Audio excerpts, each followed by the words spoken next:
Liverpool have started off their UCL campaign with a win away to Milan in what was an excellent bounce back performance from their loss to Nottingham Forest at the weekend, which in itself looked like a team that was completely out of sync and just couldn't get those final passes right. And well, it started poorly for Liverpool in this game, going down 3 minutes into a Christian Pulisic goal.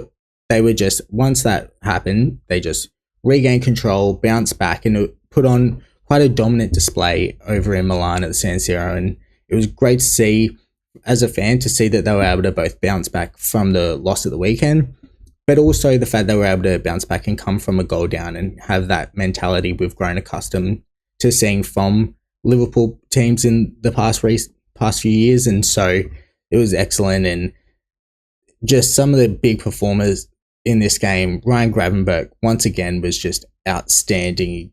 He imposed his physicality, his speed, his height, and then coupled that with his technical ability on the ball. I thought he was brilliant the entire game. Szoboszlai is a weird one because I've seen people describe him as he's as good as he is bad. And I get what they mean. At times he will make what appear to be the wrong decisions and things like that. I think it just comes across that when he's in the final third, his job is to create. That's what an attacking midfielder typically does. He's there to play the guys through. And I think sometimes he just gets a bit too ambitious with it, and where there's a bit of an easier option he could play. He just goes to try and do a bit too much. And he is still only young, so I'm sure that those will iron out of his game. He'll get a bit more adept with those and just continue to improve. Because for me, I think he's close. He's not quite there yet, but I think he's close and can get to the calibers of like a Martin Odegaard for Arsenal. I think he can definitely get to that stage and get to that level of player. He's not far off. Just a few of those things needs to clean up a bit, but when he's on. And you think back to the start of last season when we first signed him, and he felt like the Gerrard regen coming in. He was just outstanding. His shots from long distance, which we haven't seen too much this year, come in. I don't know that's necessarily something that Slot's trying to introduce, unless it's Tsimikas, who for a left back seems to take the most shots of anyone in the team. But it just seems like we try and work the ball around the box a bit more and try and create not quite that perfect goal that you would see City used to try and create a lot, or Barca, or Arsenal under Wenger in those final years especially, felt like they were just constantly trying to pass it to get a tap in.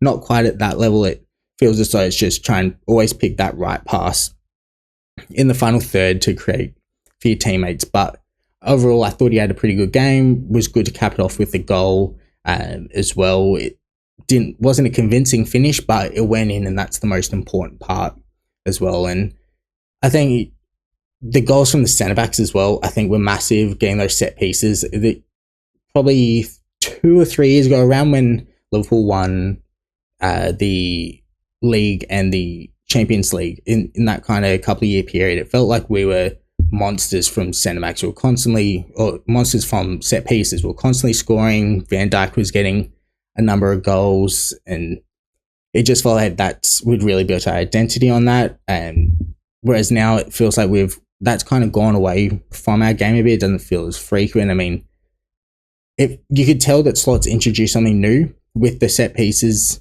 this season, just the way they crowd the goalkeeper, the in-swing is a bit more. I think it's interesting. I am convinced Trent will score from a corner at some point this season. It feels like they've basically gone, when you put an in-swinger, have a shot, and one of the centre-backs will try and get their heads on it. If they don't, hopefully it just slides through and you score. It feels like that's the tactic.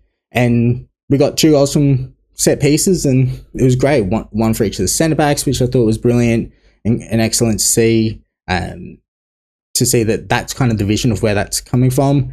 At the back, after that goal, it felt like we really nullified him. I thought Rafael Leao was dangerous. Just the speed and the power at which he ran for Milan was, when he did get past Trent, who I thought defended him really well for most of the game. We did get past him, you could just see how he could be so devastating, why he is so highly regarded. But I thought Trent defensively really held his own for the most part of the game.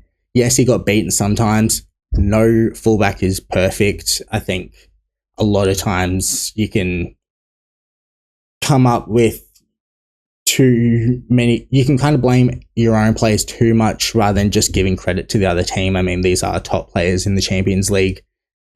Players will get beaten at times. I mean, when Salah runs through the entire City team to score the wonder goal, I don't think it was last year, I think it was the year before, when he scores that goal, all of that talk was just about how brilliant Mo Salah is.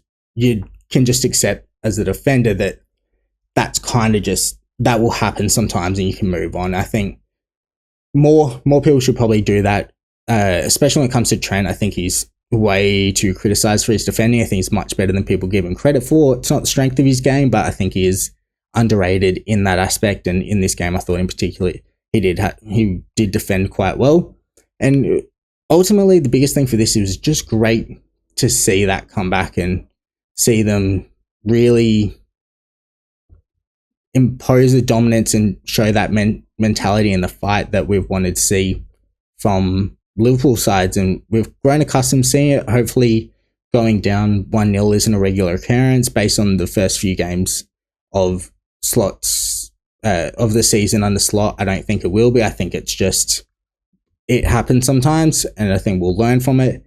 It'll be tough though. I mean, upcoming games, you got Bournemouth at the weekend, West Ham in the FA Cup next week, and then I think it's who was it again?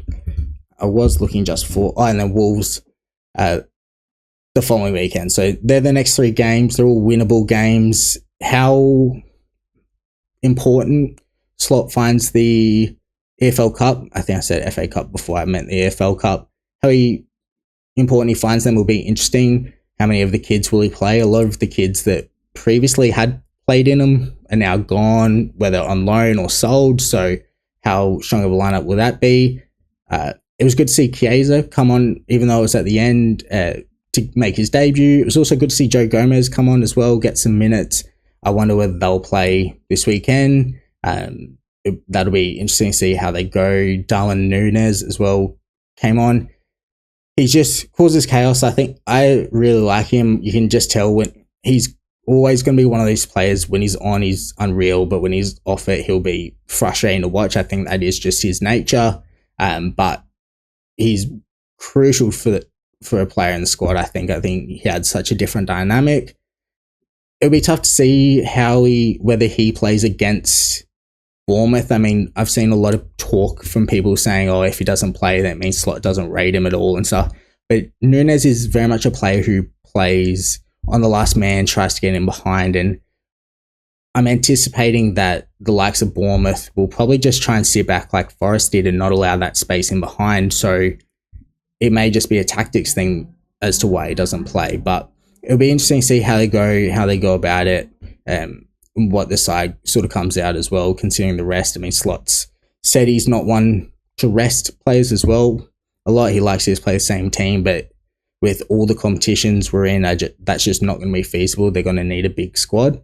So that'll be interesting to see what the squad will look like. And it was good to get enough of a lead that we're able to bring some key players off and get some rest in it and go from there. But I think now is like a big part of the season when you get to that multiple games a week kind of style, need to rotate the squad. This is when the real contenders in the competition show themselves and really lay down the markers. And having already lost to Forest, we're going to need to put together some big results and really try and string together some wins across the competitions to build that momentum. So it's exciting to see. It'll be interesting to see how we go, but I'm looking forward to it.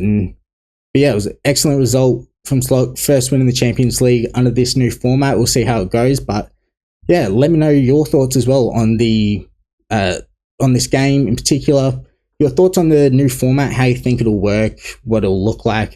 It'll be interesting to see. I don't know whether I like it yet. I think I'm just accustomed to the old group stage and knowing how that works. So Let me know your thoughts on that below, who you thought were the standout performers as well in this game. And yeah, let me know your thoughts as well for the Bournemouth game this weekend. How do you think Liverpool will go? But appreciate you listening. Hope you have a good rest of your day, and I'll catch you later.